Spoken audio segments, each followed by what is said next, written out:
Bon.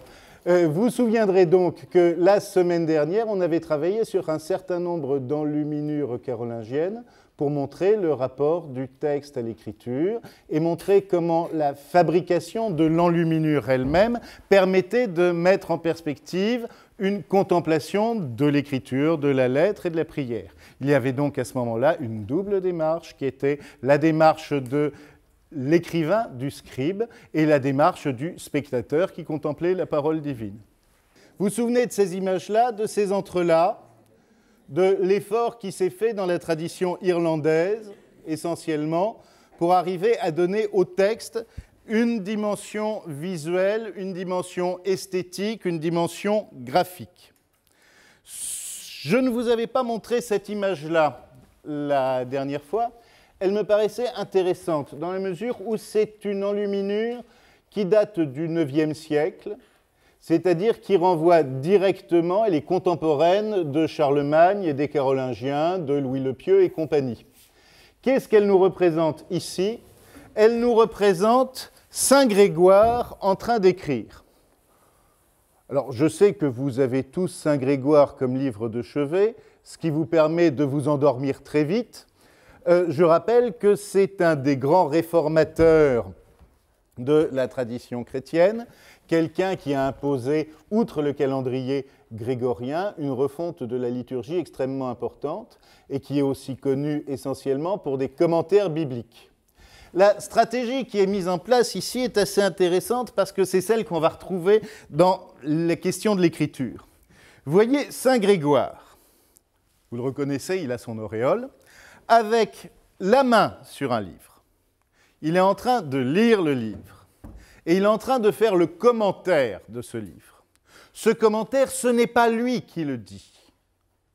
Ce commentaire, il lui est chuchoté par la petite colombe que vous voyez là. La petite colombe, c'est évidemment la colombe de l'esprit.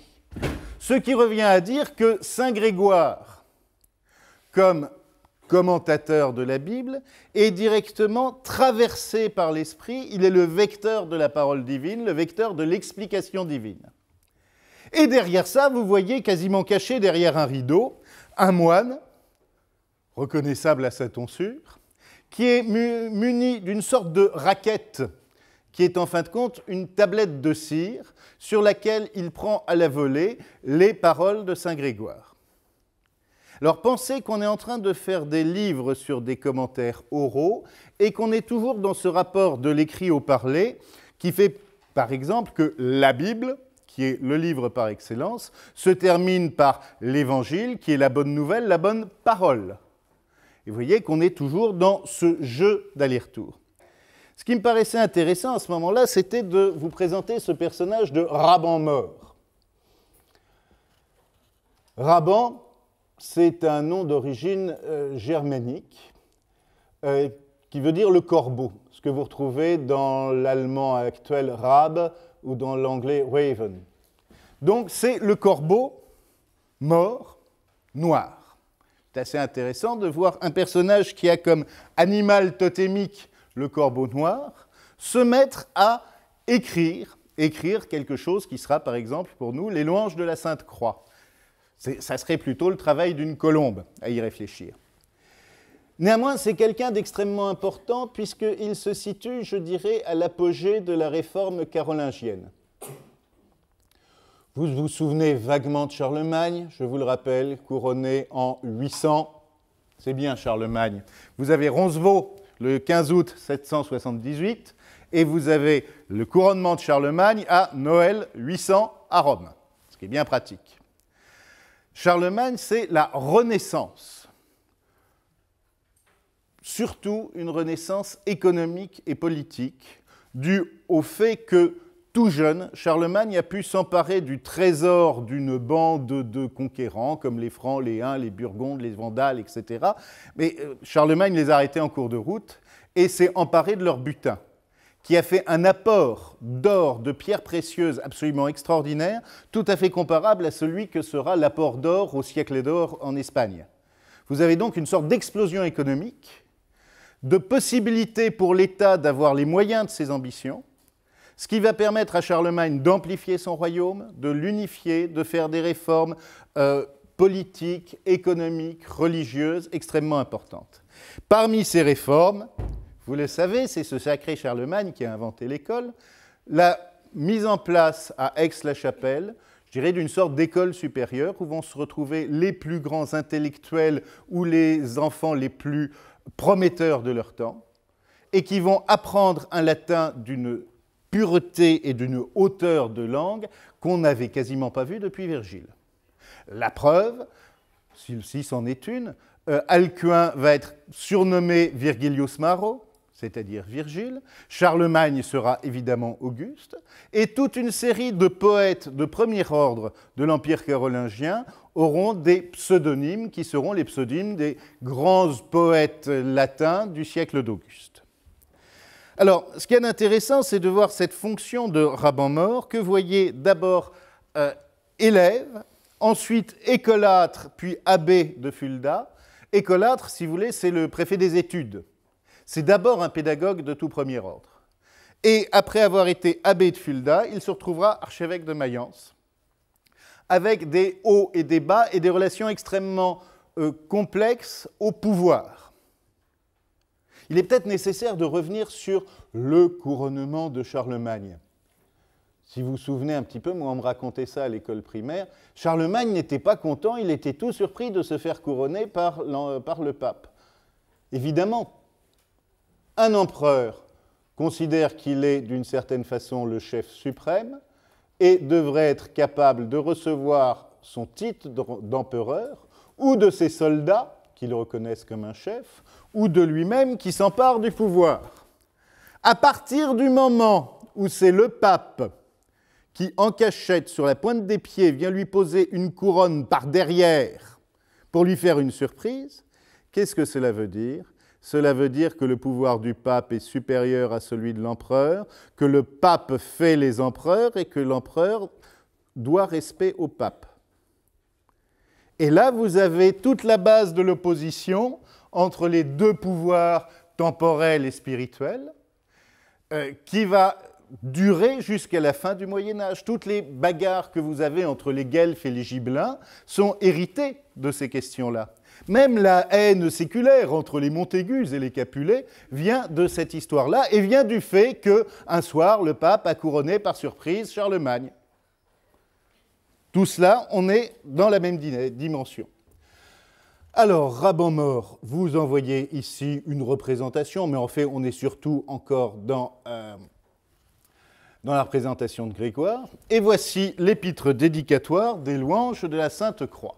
Vous voyez l'illustration, et je crois qu'on peut s'arrêter quelques secondes sur ce travail-là. Les louanges de la Sainte Croix, c'est une série de planches illustrées que vous voyez ici, qui sont tout à fait belles. Vous avez le polycope sous les yeux. Derrière le polycope, théoriquement, je vais aller le chercher, vous avez aussi la transcription du texte en latin et en français. Si vous prenez, en tournant la page, la transcription du texte en latin, vous avez Rex Regum Dominus, Mundum Dicione Gubernans, Imperiat Sceptrum Regnans, qui iure perenni immortali tenes, cum crimina multa parentum laxast in cruce, justitiae cum frena locaras. Vous avez quelque chose de très joli, dont vous dites, tiens, ça pourrait bien être des hexamètres dactyliques, le vers idéal et préféré de Virgile. Si je vous en ai lu 2 ou 3 vers comme ça pour le plaisir, c'est bien pour vous rappeler qu'il y a une dimension sonore dans cet objet qui va être essentiellement un objet textuel. Maintenant, regardons notre planche. Qu'est-ce qu'elle nous montre? Elle nous montre un quadrillage très régulier de lettres disposées un petit peu à la façon d'une grille de mots croisés dont il n'y aurait aucune case noire. Ce qui veut dire que les hexamètres dactyliques que je viens de vous déclamer tout à l'heure ont la particularité de comporter exactement le même nombre de lettres, ce qui n'est pas si facile que cela. emparez-vous d'une machine à écrire ou d'un ordinateur avec une police à pas égale, par exemple une police courrier, et essayez de rédiger un petit poème. Et vous verrez les soucis que ça fait. Bien sûr, il y a quelques facilités et Raban-Mor va utiliser les abréviations courantes. Il n'empêche que le texte se présente ici comme une sorte de pavé typographique sur lequel, de façon tout à fait surprenante, on va pouvoir rajouter des images. Alors, en fin de compte, mettre une image d'un empereur au-dessus d'un texte, vous pouvez faire ça, tout le monde peut le faire. Sauf qu'ici, on va voir quelque chose d'un peu plus complexe. Regardez un petit peu ce qu'il en est de cette image de l'empereur. Vous avez toute une série d'éléments qui vont être délimités par le personnage lui-même. Par exemple, dans la croix, on peut lire « In cruce Christe tua victoria vera salusque omnia rite regis ». Et vous le voyez là, « In cruce Christe », etc., des choses qui se mettent en place. Dans le bonnet du personnage, vous arrivez à lire « Jésus Christe », etc. Ce qui revient à dire que cette figure de l'empereur, c'est au départ une figure chrétienne qui porte le Christ sur son front, qui porte la croix à la main. Ce qui revient à dire, oh oui, tu es empereur, mais tu es d'abord chrétien. N'oubliez pas que le sacre impérial donnait aux empereurs d'Allemagne, donnait au roi de France, le rang d'évêque, c'est-à-dire la plus haute dignité ecclésiastique. Je rappelle que le pape est évêque de Rome, et que c'est parce qu'il est évêque de Rome que ça lui donne la supériorité sûre. Mais il n'a pas un statut différent des autres évêques. Le cardinal, ça n'est pas un rang, c'est une fonction. Cardo cardinis, c'est la charnière, c'est celui qui va être en contact avec le Saint-Esprit. Rien ne s'oppose sur le principe à ce qu'un laïc soit cardinal. On n'est pas obligé d'être ordonné prêtre ou d'être évêque ou archevêque pour être cardinal. Donc voilà comment se présentent les choses. Vous avez donc un empereur qui est assujetti complètement à cette version chrétienne des choses. Vous l'avez vu armé de la croix et vous le voyez avec un très joli bouclier sur lequel je fais un gros plan et sur lequel vous ne serez pas étonné de lire du texte « Nam scutum fideit, tela nefanda », etc. Car le bouclier de la foi repousse les flèches néfastes des ennemis et protège l'empereur contre, etc. Alors c'est intéressant cette image du bouclier de la foi. Ça montre aussi que le roi doit être très chrétien, que l'empereur est complètement chrétien. Mais si vous vous rappelez un petit peu votre épître aux Éphésiens, cette expression de bouclier de la foi, scutum fidei, vous la retrouvez dans l'épître aux Éphésiens. C'est-à-dire que ce que nous fait ici Raban-Mor, c'est à la fois un commentaire politique et un commentaire théologique. Alors, on fait le ménage, là, sur cette première image, qui n'est pas la plus compliquée, qui est juste quelque chose d'illustratif. Vous avez un pavé typographique, donc un sens du texte, sur lequel on pourrait travailler. Je vous invite à lire, non pas le texte latin, mais la traduction qui en est faite. C'est une langue un peu travaillée, un peu poétique, un peu complexe, mais vous y verrez que toute la réflexion sur le pouvoir, le statut de l'empereur face au pouvoir religieux, le statut de la foi dans la relation de Dieu au prince, etc., toutes ces choses-là sont posées de façon très dense. Et en même temps, c'est une épître dédicatoire.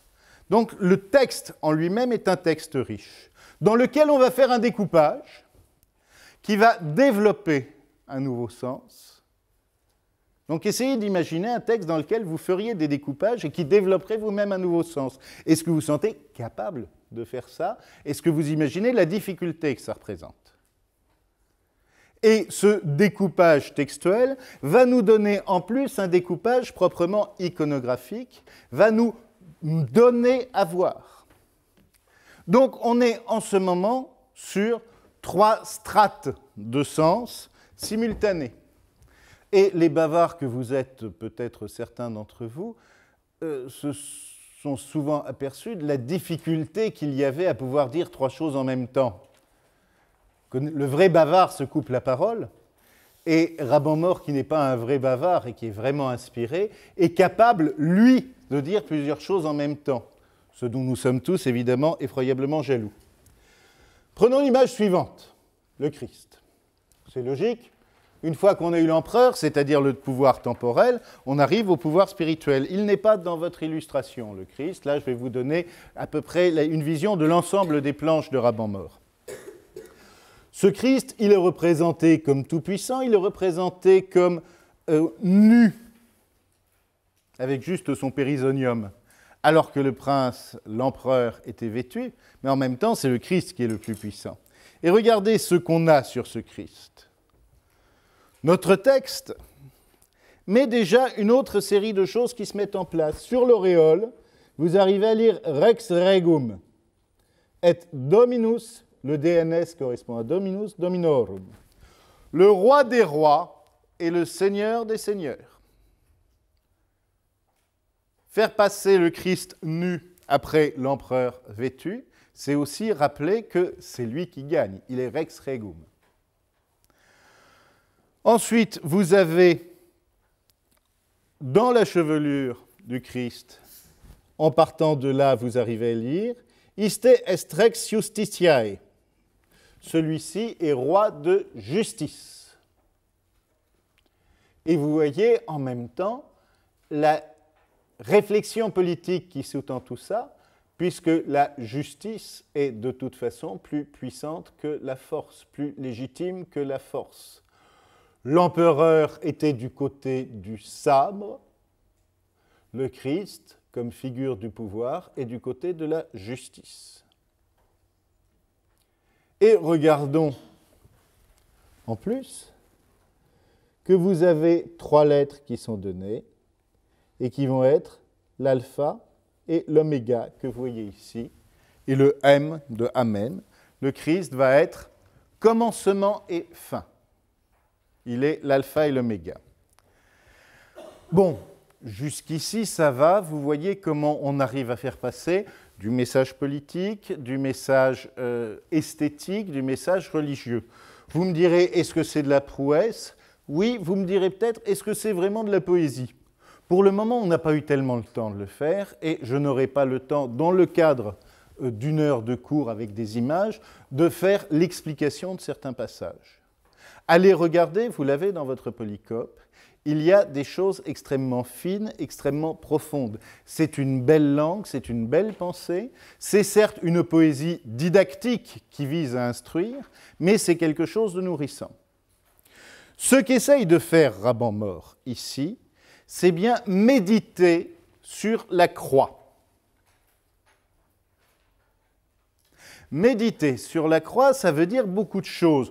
Parmi les interprétations théologiques les plus courantes de la croix, il y a quand même ce constat très simple. Une croix, c'est une verticale et une horizontale. Jusque-là, vous me suivez.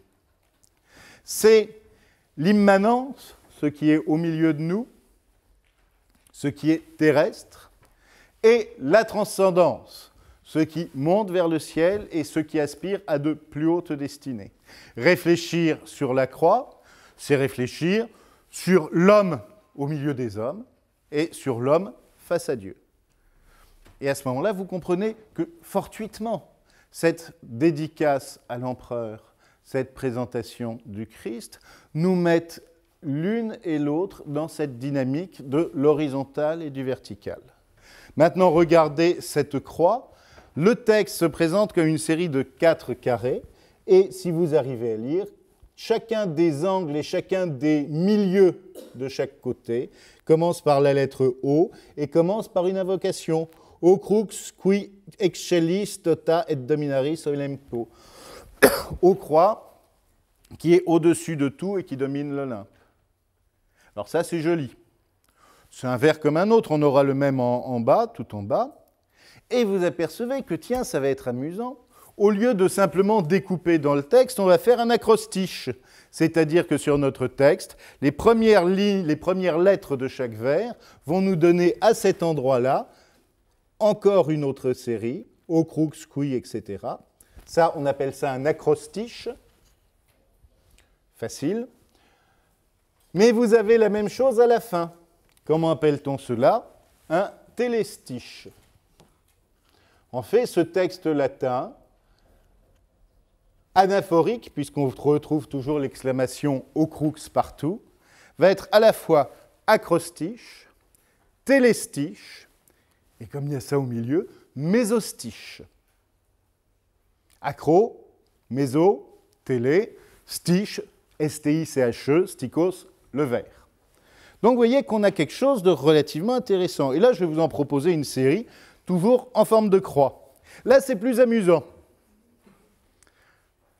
On salue la croix, c'est très joli.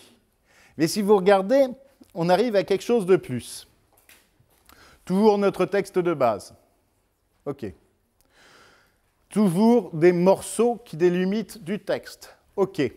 Mais ces morceaux qui délimitent du texte vont eux-mêmes être lettres, puisque vous allez pouvoir trouver C-R-U-X, S-A-L-U-S. Donc maintenant, réfléchissez, on est à 3 niveaux de texte. Et évidemment, fortuitement, tout cela représente une croix, 4e niveau. Ce qu'il importe de montrer dans cette réflexion sur la totalité de la croix, c'est évidemment qu'elle intègre l'ensemble de la création. Et à partir de ce moment-là, il est évident que les anges, qui sont les premières créatures célestes, vont avoir une place. Alors, vous avez peut-être oublié les 9 ordres des anges qu'on va retrouver ici. Séraphins et chérubins,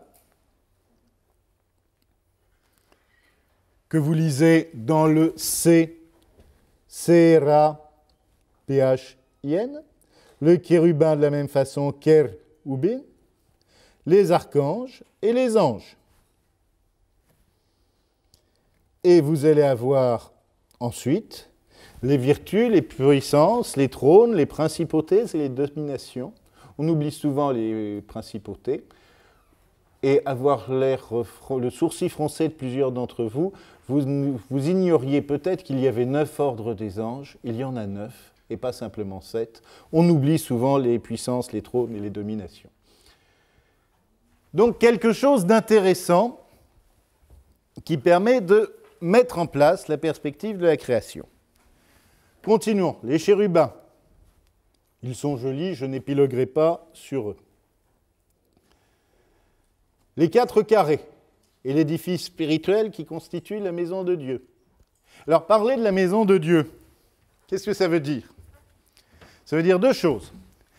Ça veut dire la cité de Dieu, et depuis 355, quand Augustin compose sa cité de Dieu, c'est une sorte de point de repère, de référence théologique de premier ordre. Puis quand on parle de la cité de Dieu, on est évidemment dans le Jérusalem céleste. C'est-à-dire qu'on est à ce moment-là dans l'espèce d'idéal de la fin des temps, quand tout sera réglé, quand tout sera autour de Dieu, quand l'homme se sera enfin assumé, épanoui dans sa dévotion. Ici, une autre façon de placer les vertus. Encore une croix, vous la voyez, celle-là, elle vous paraît simple. Et pourquoi détecter des petites choses? Tout simplement parce que là, vous allez avoir 4 vertus. Quelles sont les 4 vertus? On les connaît depuis Isidore de Séville. La liste a été esquissée justement chez saint Augustin. C'est prudence, justice, force et tempérance, qu'on appelle les 4 vertus cardinales, justement parce que ces cardinales font charnière. C'est les vertus humaines que l'on peut demander. Et là, vous avez un petit texte qui vous dit « Arche crucis domini ». Attendez que je fasse marquer ma souris. « Arche crucis domini summa prudentia sistit ». Dans la forteresse de la croix du Seigneur, au sommet, est assise la prudence, la plus importante des vertus. Donc vous avez votre croix, mais votre croix est en forme de triangle, vous avez une série de 3 vertus à me proposer. Foi, espérance et charité. Ce sont les 3 vertus théologales, celles dont parle saint Paul dans l'Épître aux Éphésiens, comme la vie est belle. Donc vous voyez que le fait simplement de représenter 4 triangles en forme de croix vous permet de vous présenter l'ensemble des vertus. Officiellement les 4 cardinales, je dirais en sous-entendu par leur forme triangulaire, les 3 théologales. Autres images, les 4 saisons, les 4 régions du monde, les 4 quarts du jour naturel. Les 4 ronds déterminent une croix.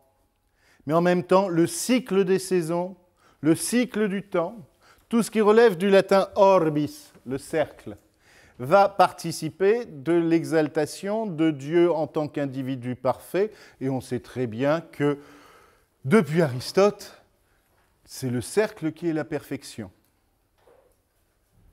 Donc vous voyez que là, représenter une croix en 4 cercles, c'est aussi faire un discours théologique, et c'est quasiment réfléchir sur l'incarnation. Quand au XVe, XVIe, XVIIe siècle, on réfléchit sur la quadrature du cercle, vous avez entendu cette expression-là, c'est essayer de trouver le rapport qui permet de passer d'un carré à un cercle. Cette quadrature du cercle, c'est bien sûr quelque chose qui permettrait d'arriver au nombre pi.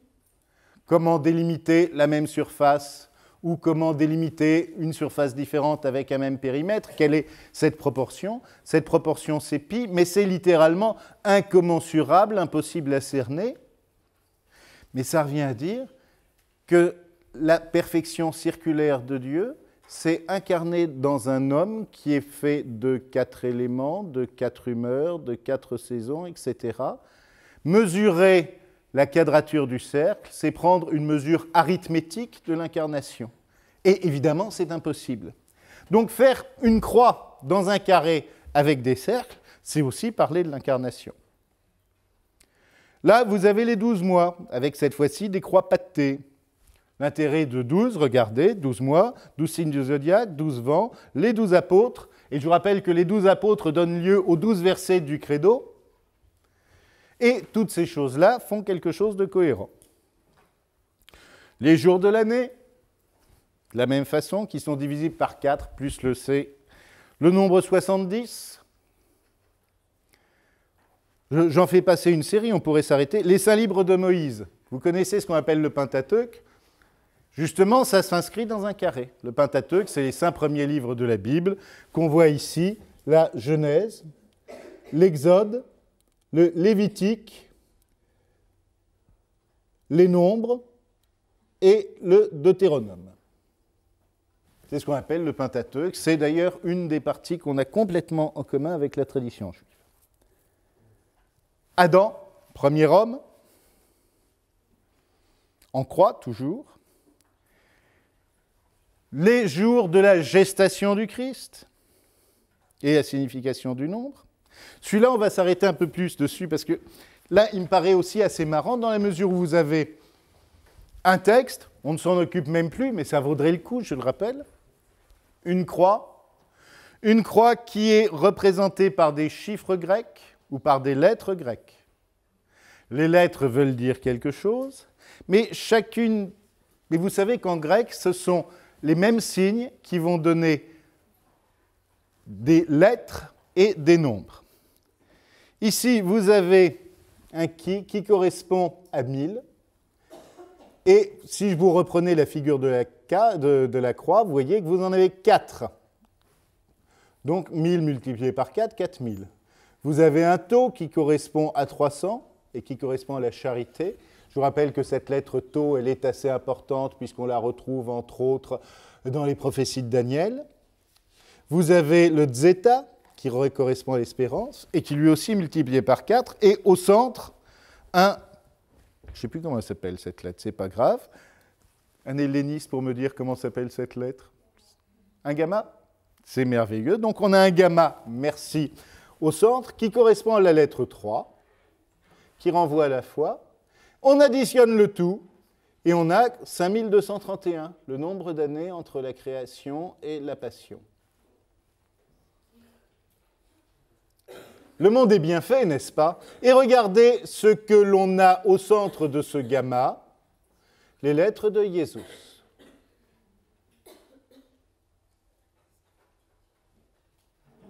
Alors, quand on arrive à ce jeu d'aller-retour, on finit par se poser la question que, d'une certaine façon, Rabban Mor souhaite qu'on se pose. Pour qu'on ait autant de coïncidences, est-ce que c'est fait exprès ou est-ce que je révèle simplement un ordre existant? Et en fin de compte, si vous y réfléchissez, l'idée de Rabban Mor, c'est bien que la croix étant au centre de tout, organisatrice de tout, la croix peut nous permettre de déceler des cohérences, des organisations. La méditation ne vient pas à inventer des choses, elle vient à les faire apparaître. Et quand je dis à ce moment-là que Rabban Mor fait apparaître, voyez comment il s'organise exactement dans la lignée de ce que faisait Saint Grégoire. C'est-à-dire qu'il n'invente rien, il dit tout haut ce qu'une colombe quelconque a pu lui chuchoter. Reprenons encore une image. Celle-là, elle est très très jolie et relativement simple. Et là, je pense que dès que vous êtes ici, vous comprenez de quoi il est question. Les 4 évangélistes et l'agneau au centre. C'est bien. Les 4 évangélistes avec leurs symboles, théoriquement, vous les connaissez. Tous ceux qui ont lu Tintin et le secret de la licorne savent que Jean, c'est l'aigle. Tous ceux qui ont été ou qui ont entendu parler de Venise savent qu'il y a un lion de Saint-Marc. Après ça, on se débrouille un petit peu. Luc, c'est le bœuf ou le taureau. Matthieu, c'est l'ange ou l'homme. Bien.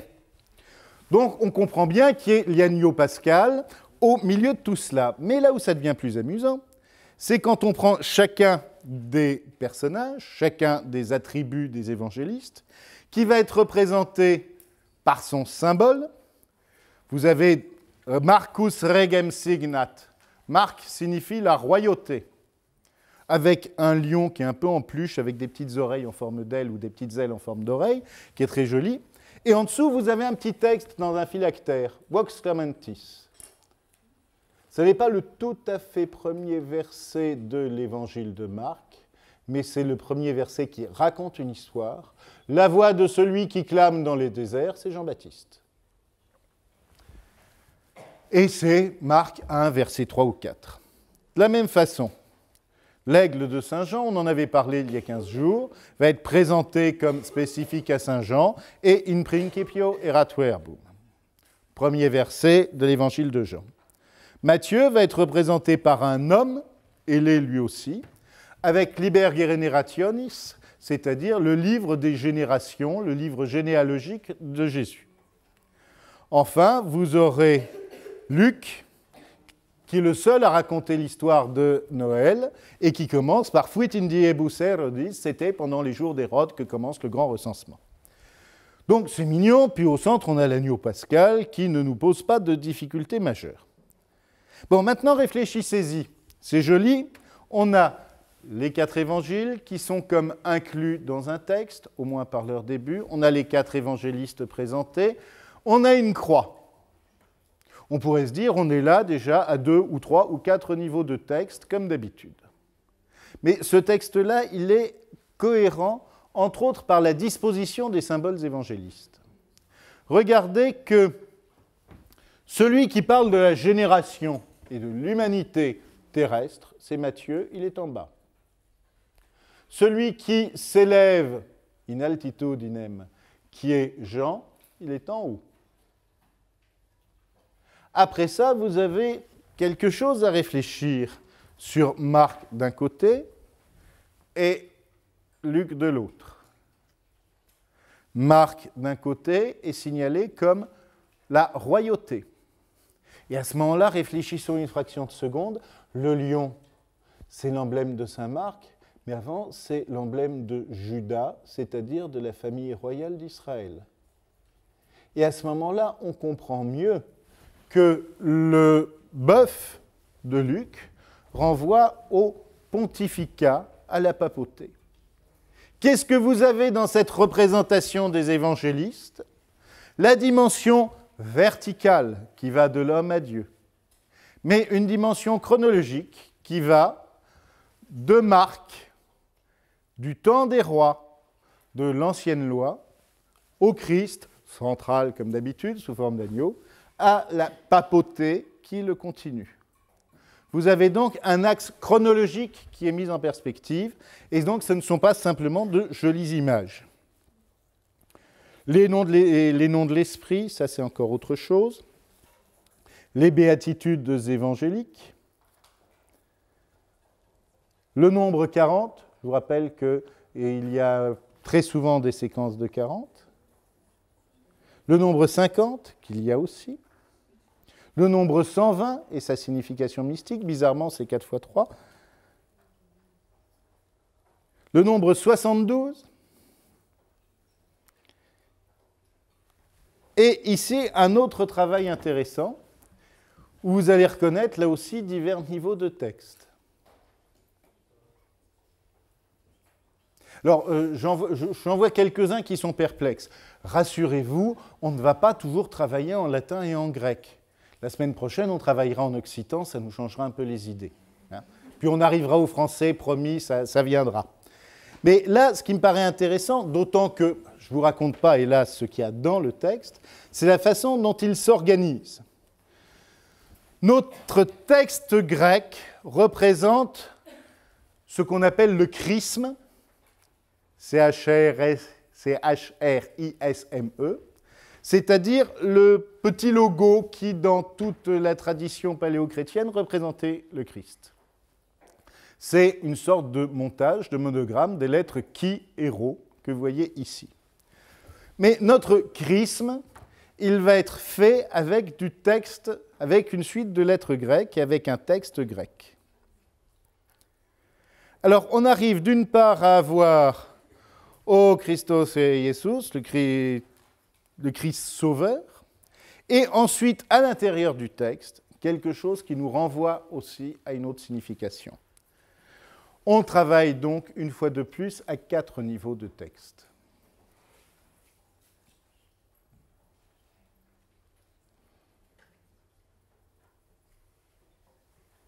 De la même façon, ici, pour la branche verticale, vous avez donc cet esprit saint et salutaire, loue le Christ, cette dimension de représentation qui devient quelque chose de central. On continue sur les nombres. 24 et son mystère. Le nombre 144, 12 fois 12. Vous pouvez remarquer sur ce nombre 144, on le fait très rapidement, qu'on retrouve ici toujours les lettres CRUX. Alléluia. Tiens, c'est bien. Alléluia, c'est le chant d'action de grâce central, mais qu'est-ce qu'on a en son centre? La croix, la toute petite croix, et qu'est-ce qu'elle contient, cette petite croix? Les 4 lettres du mot Amen.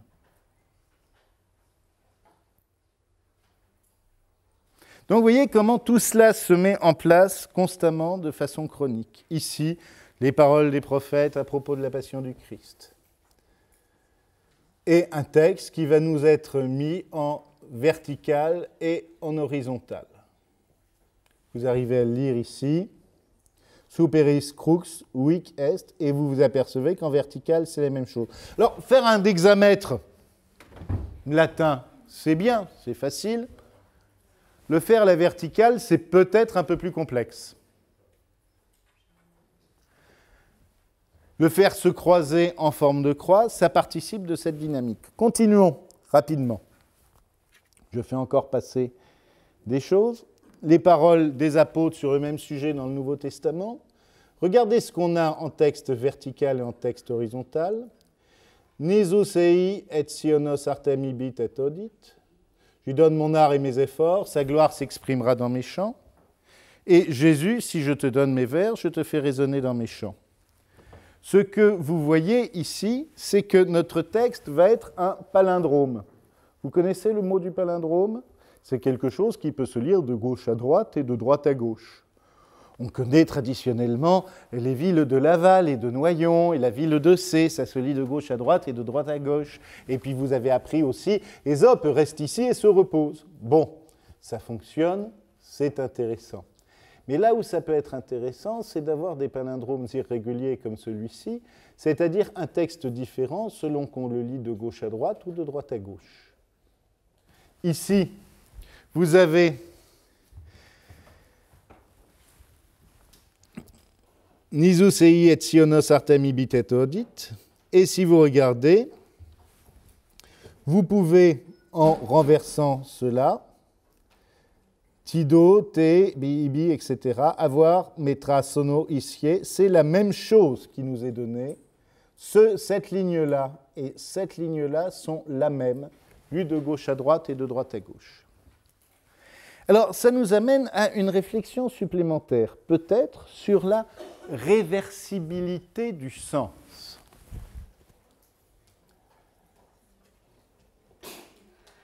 Le grand souci de l'histoire, c'est bien de réfléchir sur la signification de la croix. Et cette signification, on l'arpente, on l'inventorie, on la compte. Si on insiste à ce point-là sur les nombres, c'est encore pour respecter le verset de la sagesse, Dieu a tout créé par nombre, poids et mesure. La lettre et le nombre sont complètement associés. La lettre contient le nombre contient la lettre, tout ceci est cohérent. Et le texte que je donne sur la croix, cette méditation sur la croix, elle ne peut pas être travestie. C'est-à-dire que, quoi que j'essaye de découper dans les pavés typographiques que je vous montre depuis le début, je ne trouverai rien qui ne soit l'exacte exaltation de la croix. Ce qui va se lire différemment de gauche à droite ou de droite à gauche reviendra toujours à une exaltation. Et ici, pour cette conclusion, l'adoration de la croix, elle nous représente, vous le voyez, l'auteur lui-même, et l'auteur lui-même au pied de la croix. Regardez notre croix. Oro te ramus, aramara sumar, et oro. Ô bois, ou rameau de la croix, si vous voulez, je t'implore, toi qui es l'autel, et j'implore d'être emporté sur ton autel. Cette insistance sur l'autel, où tu es, où je souhaite être, cette espèce de vision complètement globale, elle est manifestée par le palindrome horizontal. Vous pouvez lire Oro, Teramus, Ara, Mara, Sumar et Oro de chacun des sens. Mais vous pouvez aussi le lire à sa verticale. À ce moment-là, ça revient à dire une chose simplement, c'est que quoi que l'on fasse pour louer Dieu, cette louange est complètement circulaire, inévitable, incontournable et qu'il est impossible de la fléchir, de la détourner. Et à ce moment-là, quand on voit la figure du poète lui-même, Rabbanum memento clemens rogo Christe tuere opie judicio, ô Christ, protège-moi au jour du jugement, qu'est-ce qu'on a? On a bien là une figure d'un chrétien qui prie, et qui prie en proposant une croix qui est un objet d'écriture et un objet dont on n'a pas fini la contemplation. Alors, il est évident que ce cours-ci ne suffit pas à faire des tours des louanges de la Sainte Croix, et que j'imagine que vous allez tous vous précipiter à la bibliothèque universitaire pour trouver ce livre qui a été édité, il a été édité aux éditions du Chêne il y a quelques années, et qui est tout à fait extraordinaire. Vous avez les planches, vous avez le texte, la traduction et une série de commentaires qui vous permettront de faire le tour. Moi, ce qui me paraît surtout révélateur, passionnant, c'est cette idée que la louange est quelque chose d'infini. Je vous rappelais la dimension de la Bible, de l'Évangile, de cette espèce de petite colombe qui chuchote à l'oreille de Saint Grégoire. Ici, on est dans l'exploration émerveillée de la richesse symbolique de la croix et sa mise en œuvre. Alors, réfléchissez maintenant que le temps que vous avez passé ou que vous allez passer à chercher à comprendre comment marche ces louanges de la Sainte Croix pourra être évidemment une jubilation intellectuelle, mais que ça a été prévu au IXe siècle pour s'inscrire dans une démarche qui est complètement celle de la prière. Exactement comme la contemplation de l'enluminure irlandaise et de ses entrelacs invitait à la contemplation, à une méditation religieuse, et de la même façon, ces pages des Laudibus Chantri Crucis de Raban Mor vont nous inviter à une méditation religieuse. À ce moment-là, le travail de Raban est bien évidemment un travail de prière et de raison. Et c'est simplement la présence divine, la conviction de cette présence divine qui justifie qu'on y consacre autant de temps. L'activité poétique va être prière, la contemplation de cette activité va être d'une certaine autre façon prière, et la difficulté insoutenable de ces textes, leur virtuosité qui va au-delà de l'imaginable, ça fait plus de 1000 ans qu'on n'a pas fait mieux, n'est recevable, n'est compréhensible qu'à partir du moment où on comprend que son destinataire final, ce n'est pas Louis le Pieux dont tout le monde se fiche, c'est bien Dieu. C'est bien au genou de Dieu que se trouve Raban Mor à la fin des louanges de la Sainte Croix, ce n'est pas au genou de l'empereur. Et à partir de ce moment-là, vous comprenez bien ce que j'essayais de vous esquisser la dernière fois, à savoir que oui, il y a une virtuosité, il y a une esthétique, mais cette virtuosité et cette esthétique ne fonctionnent et ne sont légitimes qu'en fonction du destinataire, du récepteur d'une telle œuvre. Nous n'aurons pas beaucoup d'autres textes dédiés à Dieu, ce qui revient à dire que nous n'aurons pas beaucoup d'autres textes aussi extraordinairement complexes et féconds. Néanmoins, il me paraissait intéressant de vous les poser au moment de la reconnaissance carolingienne comme quelque chose qui fonde cette démarche que l'on verra s'exprimer selon diverses modalités un peu plus tard. Donc on va s'arrêter là. La semaine prochaine, je vous parlerai des troubadours, leur vie, leur œuvre. Ça sera plus généralement une sorte de cours d'introduction. Voilà, that's all, folks.